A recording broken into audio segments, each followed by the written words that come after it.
What's good, fam? Welcome to the Cook Up Mix Edition. Today I'm at my boy Jonathan Roye's studio. About to go inside. Hey, yo, cook it up, pal.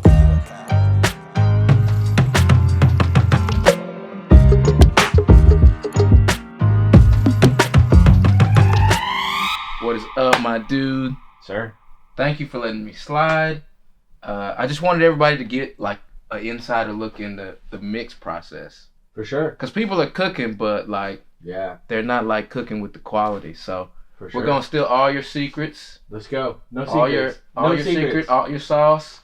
None of it. No secrets. So we worked on this song a little bit ago, and I just wanted them to see it. It's called Young Love. So when I send you files, what's the first thing you do, like, to get in a session? So you're in Studio One, or whether it's in Studio One, Logic, whatever. If it's Pro Tools, it's a Pro Tools session. We open it, we start organizing. If it's WAV files, they all get imported. Everything gets grouped by like drums, kicks, snares, toms, percussion, whatever, bass. You've got acoustics, electrics, a bunch of guitars in this record, keyboard stuff, lead vocals, backgrounds, harmonies, all that stuff. So everything gets color coordinated. It's always the same every record. Like I know what I'm looking at just based on the colors, record to record. So even if I'm scrolling through like 100 tracks, it's just the same. So it keeps things fast. You're not searching. I like it, man. What color are the drums? Blue. Always blue. I think what everybody wants to know is, how do you get the drums to knock? Like in a modern pop song. Like, can you show us like some stuff you got going on? A lot of it's EQ. A lot of it's like just good sounds. Here's what the last chorus sounds like.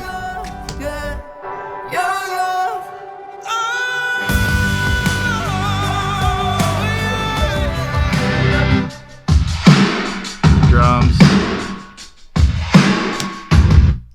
So, I mean, it's a lot of just EQ. I like SSL stuff. Sucking out, like, there's usually a lot of mid-range stuff you gotta pull out, so 300-400. Sustain's big on drums, like, especially with, like, anything, like, low frequency. Like, you can't really let it hang out for a long time because it just eats up tons of headroom and space. More EQ, notching stuff out, lots of Pro Q3, multi-bands to control like the length of like sub frequencies.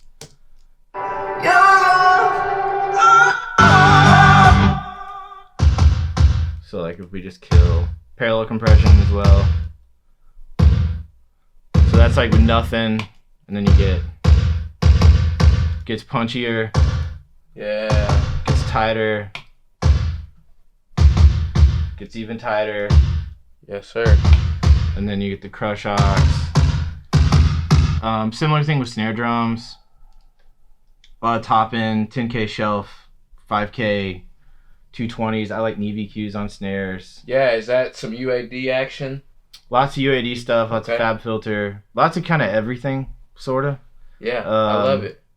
Isotope for tape distortions, kind of like emulating, like if you're clipping out a tape machine. For the top end. And then this new plug from my boy Rick, it Make Believe and Metric Halo parallel. This brings up bottom end. Yeah. What's that plugin called? Is that out now? It's just out. It's out like right now. It's gonna stop playing. Like, how much outboard gear are you using like when you're working on mixing? These days, none. For a while, I was using a lot, and it's just pared down and down. The plugin sounds so good these days. Like, you can kind of get away without it. Not even kind of. I mean, you just can't. But I've got enough tracking stuff and just a couple things. Like, if I want to print something, I'll just burn it in, and then it's in, and I can recall it, and it just makes everything easier. Like, I can open these sessions at home, send somebody an instrumental, whatever. Yeah. Do a recall, do a change. So I think the next big question for a lot of young people, and even like seasoned people that like don't want to admit it, they don't know what to do with the vocal.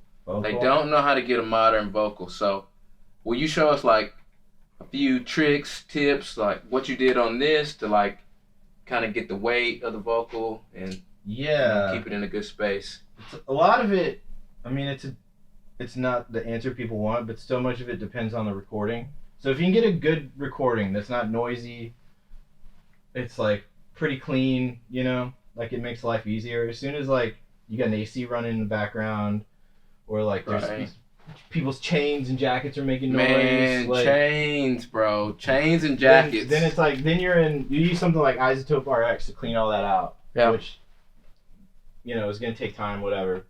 But if you get a Kyle vocal, it sounds good off the rip. You heard that right. Make sure you put that in there. Say that one more time. The Kyle vocal, it sounds good off the rip. All right, let's go. But again, it's a lot of EQ and compression. I like Soothe a lot. I'll use that first in the chain to make stuff. I track jump as well, so like you want to think about like if someone's singing in a verse versus the chorus, they're in their chest versus their head. Yeah. So resonances are going to shift. So if you're just on one track, you're kind of going to hate your life. So like if you see on this session, like I'm jumping between quiet parts of the tune and like where he's shouting.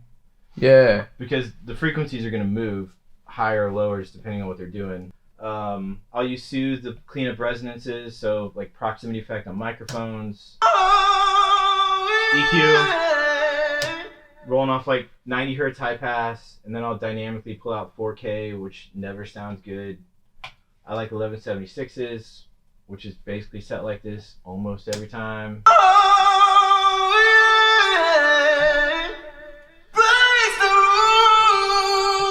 A little bit of RVox, which does like a mid-range kind of forwardness kind of thing. DS. Lots of fab filter. And then after that, there's usually still... Because once you start diming stuff through compressors, it's going to bring out more resonances that kind of feel weird. Now, when you say diamond stuff, for the people who don't know what diamond means. Like, I mean, that's not pegging hard, but it's like, I can tell you've cut this with compression, whether that was like going down or just on your side with the plug-in that you burned in, it doesn't matter. So it's like, once you compress it there, then this thing's doing another 7 to 10. RVox is doing another 2. Plus we're sending to a Fatso in parallel, which is doing a whole lot. Yeah. And that's up underneath. It starts to bring out like every little thing. So like, if you got a jacket on or something's in the room, it all comes up. And as the track gets cleaned up, you hear everything. So especially like in verses and stuff. What's your go-to like reverb delay like you can't live without? For vocal? Yeah, for vocal. EMT 140, like a plate almost always. I like 480Ls for like short ambiences. Like I'm using a small ambience setting on this guy. And it's always a blend of 2, maybe 3. Maybe I use a guitar pedal for like some kind of cool effecty vibey thing in a moment, you know. Slap delays, Echo Farm, Line 6, or Echo Boy for 8th note delays. They're just super versatile and they can do, you know. But then there's always like other stuff in the chain. Like I'm always EQing or de-essing into it. On delays, like I've got Echo Boy, but I'm also like, well, I'm not EQing it all there, but I'm running like a Dimension D for like chorusing on it. And I'm sending it back into the vocal reverb. Yeah. So you're getting like a lot of things kind of kicking around at once.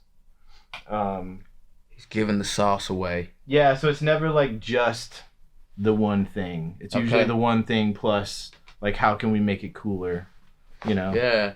In this song specifically, I know there's like a ton of guitar stuff. Sure. So can you just speak to how you kind of like balance the vocal that's kind of living in a similar space as all that guitar stuff? Because how many guitar tracks do we have? I mean, it builds, I don't know. It's a lot. 20? I don't know. It's 20. A lot. A lot of it's panning. Yeah. Like, and I'm very deliberate. Like, stuff will go hard left, hard right, or dead center. Yeah. So it's, a lot of time it's just cleaning stuff out of the middle so the vocal can sit there. Okay. You know? And then just EQ and stuff. So, like that's where, like, low end is such a big thing. Like, if it's not a kick or a bass, it doesn't need to be down there. So, like, just by filtering stuff, like, you'll notice, like, on these, like, I'm filtering every guitar. Like, nothing's below, like, if it's not a bass, like, I don't want it below 100. Okay. Same thing with top end. Like, on guitars, like, they're mid-range instruments. So, a lot of times, like, you don't need 10K, 12K all the time on stuff. Maybe on a solo, you want the presence, you know? But, I mean, a lot of it, like, if you just filter things up to their fundamental, like all of a sudden, like your bass feels better, your vocal can sit where it needs to sit, like things aren't fighting so much. Let's talk about the 2-bus. 2-bus? Everybody wants to know about 2-bus. This is specifically for Craig. Yeah. Craig asked this question. I got a screenshot of his Instagram. Can we just like put that question right there? He was like, "What's on that 2-bus, big dog?" or something like that. That sounds like Don't be Craig. shy. But the plugins, I think, sound better than the hardware. Okay. Which might be controversial. I'm sorry, SSL, but I just think they do. So it's like a vintage drive set up like that, which is just kind of color saturation, to an imager, which is just doing a click of width, like a dB out on the sides. Transformer, which is not doing a ton. A Pultec EQ, which is doing... Is that the Better Maker?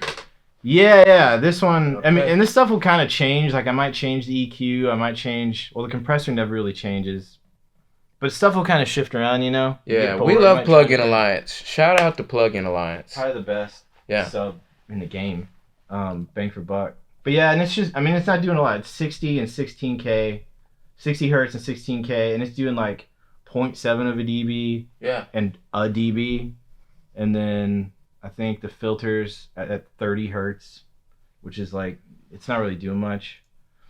SSL, 4-to-1, slow attack, fast release, nothing crazy. Sidechain filter, so it's not clamping down on the low end. GULLFOSS, I'm not smart enough to tell you what this does. It just makes stuff sound better. I've never seen that plugin. Oh, dude, this is kind of a cheat code. I've never seen that plugin. Like a legit, this is like a game genie of mixing, sort of. But it'll just kind of like look at the overall frequency spectrum and kind of iron out the wrinkles a little bit. Yeah. Think of it like sandpaper, which is all you should really be doing on the 2-bus. If you're doing any big moves, you should probably be fixing stuff elsewhere in the session, you know? I like that, like sandpaper. This is Galaxy It's whatever. brain level stuff. Like it's simple, but it's complex. Yeah, again, well, that's kind of the cool thing about the plugins, though, right? Dog, That's you've the given 2-bus. away so many good keys.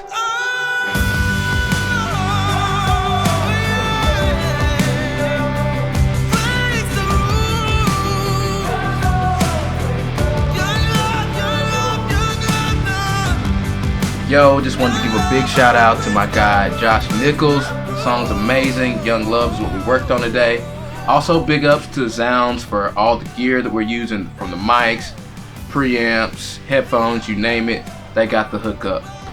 Also, big shout out to Maple Leaf Studios. Go check out their plugins. They got some fire over there. But Jonathan, thanks again. Yeah, man. We're gonna get out of here and let you Sure. get back to work. But thanks for having me, bro. See you, man. See y'all next time on The Cook Up.